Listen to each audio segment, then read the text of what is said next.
ఫిరాయింపు ఎమ్మెల్యేల ఎపిసోడ్ లో రోజు రోజుకి కొన్ని ట్విస్టులే జరుగుతున్నాయని చెప్పుకోవాలి. అయితే ఈ ఫిరాయింపు ఎమ్మెల్యేల కేసు డైలీ వారి సీరియల్లా కొనసాగుతూనే ఉన్నప్పటికీ ఇప్పుడు రీసెంట్ గా ఏదైతే స్పీకర్ నిర్ణయం తీసుకున్నారో, స్పీకర్ నిర్ణయం తర్వాత ఇటు ఫిరాయింపు ఎమ్మెల్యేల్లో ఇద్దరు కీలకమైన ఎమ్మెల్యేలు ఎవరైతే ఉన్నారో వాళ్ళు ఖచ్చితంగా కాంగ్రెస్ పార్టీలోకి చేరారనే టెక్నికల్ ఎవిడెన్స్ ఉన్నప్పటికీ అందులో ఒక ఎమ్మెల్యే అయిన స్టేషన్ గన్పూర్ ఎమ్మెల్యే కడియం శ్రీహరి తాను బీఆర్ఎస్ పార్టీలోనే ఉన్నానని, కాంగ్రెస్ పార్టీలోకి చేరలేదంటూ ఆయన స్పీకర్ కు లేఖ రాశారు. ఇక ఆ లేఖను కూడా స్పీకర్ ఆమోదించారు.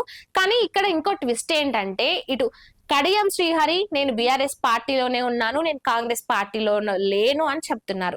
నేను బీఆర్ఎస్ పార్టీలోనే ఉంటూ బీఆర్ఎస్ పార్టీ సభ్యత్వ ఫీజు కడుతున్నాను, బీఆర్ఎస్ పార్టీలోనే ఉన్నాను, నేను కాంగ్రెస్ పార్టీలోకి చేరలేదు, దానికి సంబంధించి నేను ఎక్కడా కూడా మాట్లాడలేదని ఆయన మాటల్లోనే ఇప్పుడు ఆ లిఖిత పూర్వకంగా ఆ లేఖలో రాశారు. అయితే ఇప్పుడు ఈ మాటలను ఇటు బీఆర్ఎస్ పార్టీ నాయకులు వ్యతిరేకిస్తున్నారు. ఓహో అవునా, నువ్వు నిజంగానే బీఆర్ఎస్ పార్టీలో ఉన్నావా? సో అయితే ఇప్పటి నుంచి నువ్వు బీఆర్ఎస్ పార్టీకి సంబంధించిన బీఆర్ఎస్ ఎల్పీ మీటింగ్ ఏదైతే జరుగుతుందో ఆ మీటింగ్ కి నువ్వు ఖచ్చితంగా రావాల్సిందేనని డిమాండ్ చేస్తున్నారు.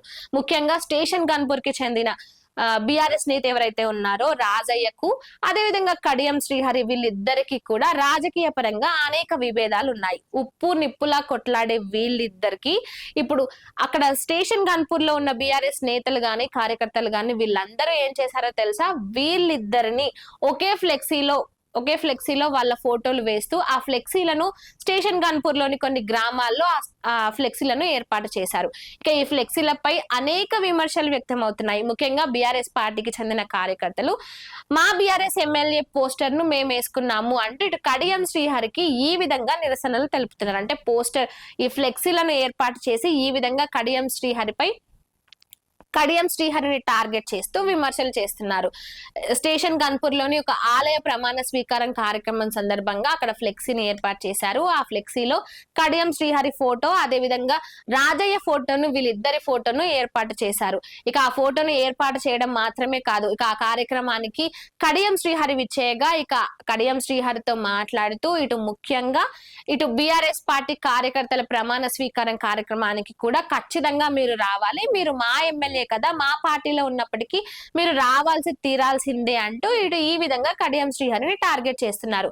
ఇక ఈ అంశమే ఇప్పుడు తెలంగాణ అంటే రాజకీయ పరంగా చర్చనీయాంశంగా మారింది. ఆ స్టేషన్ గన్పూర్ గ్రామాల్లో ఏదైతే ఈ ఫ్లెక్సీలను ఏర్పాటు చేశారో ఆ ఫ్లెక్సీలను ఏర్పాటు చేసిన గ్రామాల్లో ఇప్పుడు ఆ ఫ్లెక్సీలను పోలీసులు తొలగించారు. ఇక ఆ తొలగించడం దానిపై కూడా ఇటు బీఆర్ఎస్ నేతలు అభ్యంతరం వ్యక్తం చేశారు. మా బీఆర్ఎస్ ఎమ్మెల్యేకు మేము ఫ్లెక్సీలు వేసుకుంటే మీకేం ప్రాబ్లం వచ్చిందంటూ ఇటు బీఆర్ఎస్ నేతలు గట్టిగా విమర్శిస్తున్నారు. కడియం శ్రీహరి స్టేషన్ గన్పూర్ నుంచి బీఆర్ఎస్ బీఫామ్ పై గెలిచిన ఎమ్మెల్యే కాబట్టి ఆయనను స్వాగతిస్తూ మేము ఈ విధంగా ఫ్లెక్సీలను ఏర్పాటు చేసుకుంటే ఇందులో కాంగ్రెస్ వాళ్ళకి ఎలాంటి అభ్యంతరం ఎందుకుందంటూ ముఖ్యంగా పోలీసులు ఈ విధంగా ఎందుకు ప్రవర్తిస్తున్నారంటూ ఇటు బీఆర్ఎస్ నేతలు గట్టిగా విమర్శిస్తున్నారు. ఇక ఈ నేపథ్యంలో అక్కడ పెద్ద వాగ్వాదమే జరిగింది. ఇటు బీఆర్ఎస్ పార్టీ నేతలను కూడా పోలీసులు అదుపులోకి తీసుకున్నారు.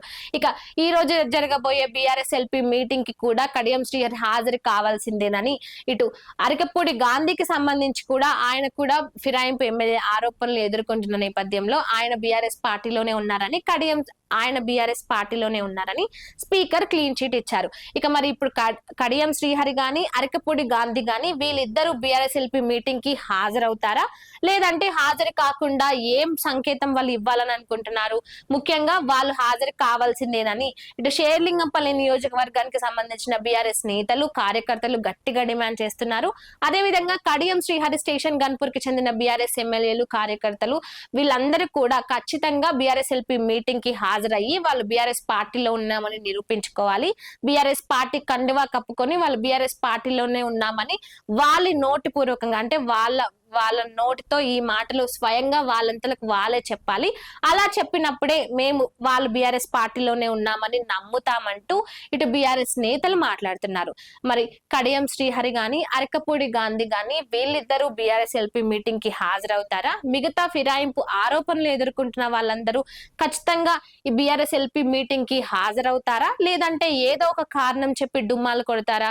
గతంలో నుంచి చూసుకున్నట్లయితే ఇటు బీఆర్ఎస్ పార్టీకి సంబంధించిన కార్యక్రమాలకు ఈ ఫిరాయింపు ఎమ్మెల్యేలు ఎవరైతే ఉన్నారో పోచారం శ్రీనివాస్ రెడ్డి గాని అరకపూడి గాంధీ గాని బండ్ల కృష్ణమోహన్ రెడ్డి గాని ప్రకాష్ గౌడ్ గాని, కాళ యాదవ్ గాని వీళ్ళందరూ కూడా అంటే 10 మంది ఫిరాయింపు ఎమ్మెల్యేలు ఎవరైతే ఉన్నారో అందులో 9 మంది కూడా ఇటు పూర్తిగా బీఆర్ఎస్ పార్టీకి సంబంధించిన కార్యక్రమాలకు దూరంగానే ఉంటూ వస్తున్నారు. వాళ్ళ నియోజకవర్గాల్లో జరిగే కార్యక్రమాల్లో విషయంలో కూడా ఇటు కాంగ్రెస్ పార్టీకి సంబంధించిన వాటిలో వాళ్ళు యాక్టివ్ గా ఉంటూ వస్తున్నారు. మరి ఇక ఇప్పుడు స్పీకర్ నిర్ణయం తర్వాత వాళ్ళు బీఆర్ఎస్ పార్టీలోనే ఉన్నారని క్లీన్ చిట్ ఇచ్చిన తర్వాత ఇక ఇప్పుడు మొదటిగా జరగబోయే ఈ బీఆర్ఎస్ ఎల్పీ మీటింగ్ కి మరి వీరందరూ హాజరవుతారా, బీఆర్ఎస్ పార్టీలోనే ఉన్నామని ఒప్పుకుంటారా, లేదంటే ఇప్పుడు కూడా కావాలని డుమ్మాలు కొట్టి మళ్ళీ ఇటు రాజకీయ పరంగా ఒక పెద్ద చర్చనీయాంశంగా తీసుకొస్తారా? దీనికి సంబంధించి ఏం జరగబోతుంది అనేది వేచి చూడాలి.